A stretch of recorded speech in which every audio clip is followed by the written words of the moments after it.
Y Merlod yma, wedi ennill o blaen yn y Sioe Frenhino.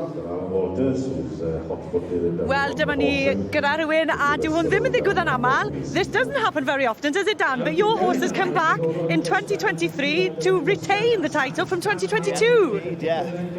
How are you feeling? Over the moon, yeah. Was it expected? I know we shouldn't say that, but did you hope this would be the We result? hoped we did, because some people thought it was a risk bringing him back, but we just love him and we really enjoy showing him, so it wouldn't have mattered either way, but it's just amazing that he's done it again. Well, and with, he's so young, you can't stop them showing. I can see the emotion taking over you.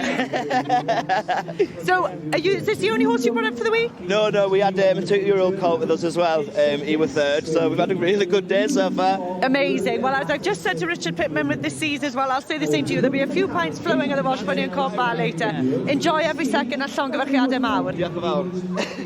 Period of the Edwardian period, a history lesson, or the Victorian period. What gives you the idea it's the Edwardian period? Well, look at the wheels of the turn.